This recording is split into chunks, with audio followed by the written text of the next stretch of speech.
Mesdames, Messieurs, peuple congolais, chers membres de la diaspora, question. Le dictateur Denis Sassou Nguesso serait-il envoyé de Satan le diable pour nous tuer, nous peuple congolais, et fracasser notre pays?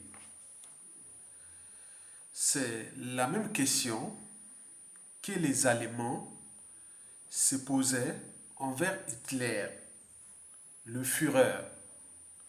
Ce fut en 1944, à la fin de la Seconde Guerre mondiale, quand les bombes incendiaires occidentaux détruisaient l'Allemagne et quand le rouleau compresseur soviétique détruisait tout à son passage. C'est à ce moment-là que les Allemands se posaient la question de savoir est-ce que le Führer Adolf Hitler ne serait-il pas l'envoyé de Satan pour punir ou détruire l'Allemagne? Et depuis, vous-même, vous l'avez constaté, heureusement déjà pour lui, il s'était suicidé avec ses enfants. Mais on en a cherché les enfants d'Adolf Hitler. Où sont-ils? Il n'y en a pas. Parce que lui-même, le diable, avait emporté sa descendance. Mais chez nous, le diable Sassou Nguesso, on a semé d'autres diables. Déjà, pour lui, le dictateur Sassou Nguesso, on dénombre déjà plus de 50 enfants adultériens. Mais si chaque enfant a au moins un ou deux enfants, vous imaginez le nombre de petits-enfants de Denis Sassou Nguesso dans ce pays?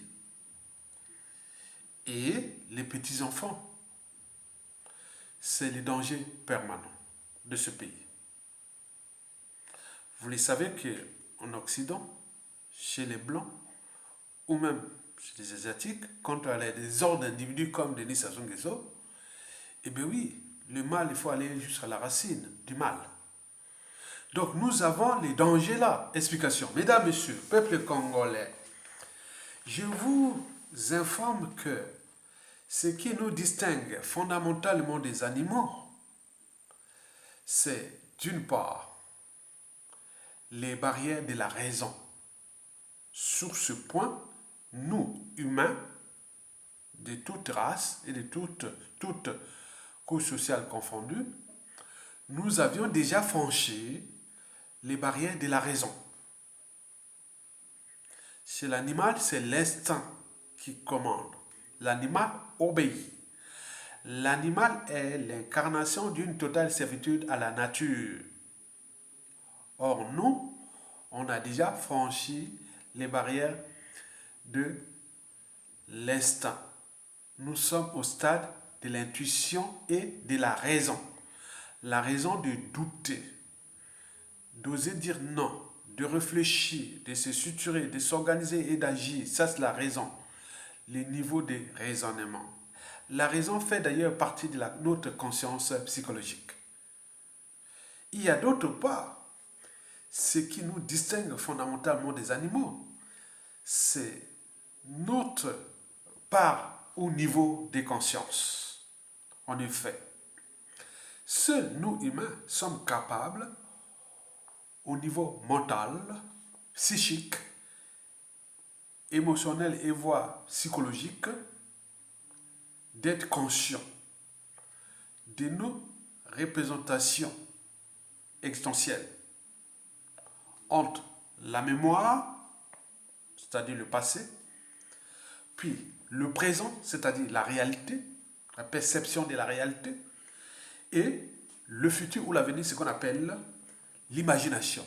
Donc, vous, individuellement et collectivement, quand vous marchez, vous travaillez, vous êtes dans la vie de tous les jours, il faut se dire qu'il y a trois représentations qui sortent en nous.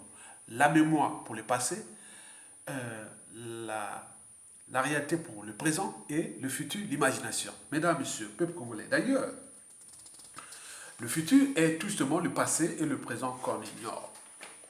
Autrement dit, tout individu, quel qu'il soit, il ne peut pas ignorer sa mémoire.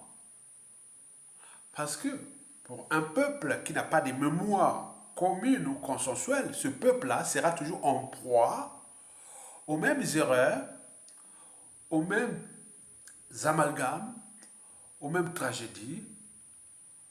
Et n'oublions pas à la repentance, à la guerre des mémoires et autres. Donc, c'est un peuple qui n'a pas d'avenir. Donc, la mémoire se construit et se transmet. Donc, la perception de notre mémoire la mémoire doit être vivante pour qu'on puisse éviter les pièges du présent et de l'avenir. Bon, nous avions aussi le présent. Le présent, c'est vie. Le présent, c'est la perception de la situation actuelle du Congo. On est en présent d'une dictature liberticide, certes, antidémocratique, antisociale, criminelle, immorale, dissolue et confiscatoire d'ailleurs de notre pays comme sa propriété privée et des soutiens des forces extérieures comme sa compagnie de réassurance. Et pour combien de temps encore? Enfin, nous avons ce qu'on appelle le futur. Oui, le futur, c'est comme l'espoir. Il se donne. Voilà pour la petite parenthèse de ce petit traité d'anthropologie, de neurosciences, d'ethnologie, et n'oublions pas des récits des faits historiques. Et pour cause, mesdames, messieurs, peuple congolais, je vous rappelle qu'historiquement, en 1944, nous étions à un pas de la fin de la guerre mondiale, deuxième guerre mondiale, et que le traité de l'abolition de la deuxième guerre mondiale, pour moi qui a vécu à Reims, puisque j'ai fait la fac des sciences là-bas, vous êtes à côté de la gare de Reims, en Champagne-Ardenne, dans la Marne, la ville de Reims, il y a la gare de Reims. Vous allez derrière la gare, vous allez voir, il y a un bâtiment là où on avait signé le 8 mai 1945, la fin de la Seconde Guerre mondiale, à Reims. Et donc, historiquement, en 1944, c'est-à-dire à un an de la fin de la Seconde Guerre mondiale, le peuple allemand, et en particulier les victimes collectives du nazisme. Et pourquoi les victimes collectives du nazisme? Parce qu'au départ, ils ont cru à Hitler, hein, dès 1933 jusqu'à 1943 à peu près. Mais ils ont cru qu'il allait vraiment, le nazisme allait durer 1000 ans et que l'Allemagne serait une, voilà, donc vous avez tout compris. Mais c'était vraiment, ce fut vraiment le drame qui arrivait parce que les gens ne croyaient plus. Ils ont dit qu'il nous a roulé dans la farine. Comme les gars de Sassou Nguesso en 1997 allaient faire un coup d'État contre une démocratie naissante avec le capital décès déjà dès le coup d'État de 30 000 morts.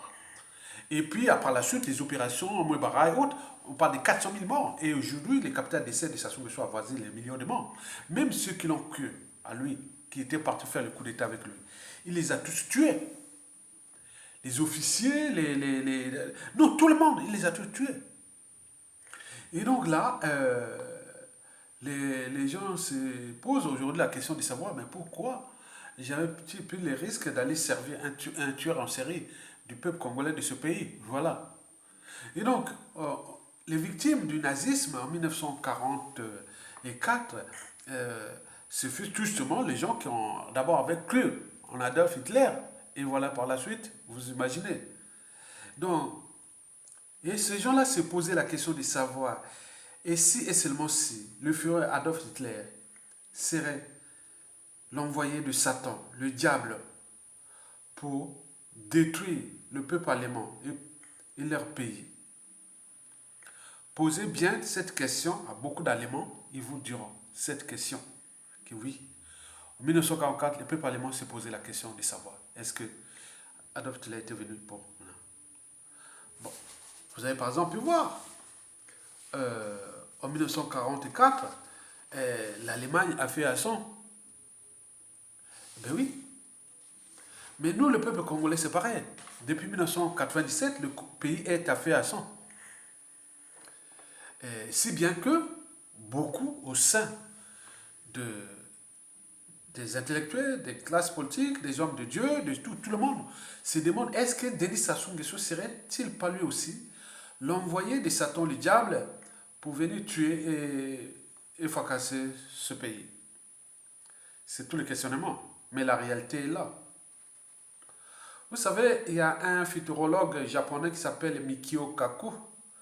Il avait d'ailleurs dit en 2017 ou 2018,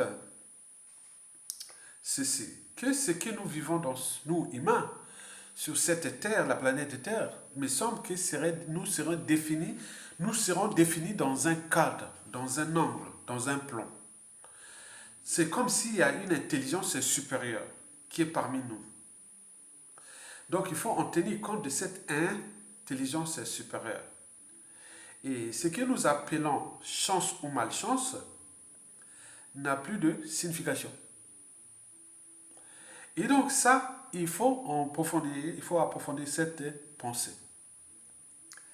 Et au niveau de notre pays, question, Denis Sassou Nguesso serait-il l'envoyé de Satan, le diable, pour nous punir? Comme le procès déjà les Allemands. L'histoire où la mémoire se construit et se transmet. Les Allemands avaient déjà posé ça. Mais nous avons un Adolf Hitler dans notre pays. Posons aussi nous la question. Enfin, vous le savez très bien que certains Congolais, futurologues congolais, ils pensent que Sassou Nguesso fut une chance pour nous punir, pour nous montrer que oui. Mais c'est à nous, Congolais, au moment de sa chute-là, et d'en prendre la responsabilité de déraciner tout le mal. Il est déjà là, parmi nous. Il est invisible. On en a parlé que pour avoir un poste de responsabilité au pays, au niveau administratif, politique, institution et autres, il faudra passer par un test génétique. Voilà une des solutions pour que le diable invisible qui est parmi nous, parce que ça on a produit des enfants. Et donc, laisser ce pays encore des gens qui sont dans des profils douteux, des profils hybrides, et qui vont certainement promouvoir. Nous pourrons rentrer dans les amalgames, la repentance et autres, et le pays sera peut-être demain encore plus fracassé. Donc, nous devons prendre conscience du danger qui est invisible. Il est génétique. D'où l'intérêt de mettre en place, dès la chute de Sassou, que nous avons déjà sa génétique, son ADN, et à chaque poste de responsabilité au pays, il faudra mettre ce test génétique. La police, tous les commandements, la police, des armées, de l'administration publique, ministère de l'économie, de la diplomatie, du trésor public, de la santé, de l'éducation, au niveau économique, à tous les niveaux. Peut-être c'est génétique. Si vous voulez représenter le pays au niveau public et parapublic, vous pouvez passer le test génétique. Le test génétique, là, c'est-à-dire, vous allez payer vous-même, c'est-à-dire, vous allez payer ce test génétique. Les tests noirs, il y a des laboratoires qui sont les laboratoires agréés par le gouvernement congolais, sous contrôle de nos services congolais. Et là, il n'y a pas de souci. Donc, vous allez faire le test génétique. S'il est négatif, l'État vous rembourse. On va prendre une partie de votre salaire parce que vous êtes proviseur, vous êtes ministre, vous êtes propre. Bon, on peut prendre 10% de votre salaire et payer les tests génétiques. C'est pas grand-chose, même pas 10%. Donc, vous allez payer ce test génétique. Mais par contre, si le test est positif, donc, vous devez payer, rembourser le test génétique. En plus de ça, vous devez être fiché S pour le Congo, et voilà. Donc, c'est comme ça. Bon, vous travaillez, vous êtes libre, mais vous n'avez plus droit aux accès de postes de responsabilité administrative, politique et autres du pays. C'est tout. OK? Très bien. J'y reviendrai dans l'espace et le temps. À bientôt.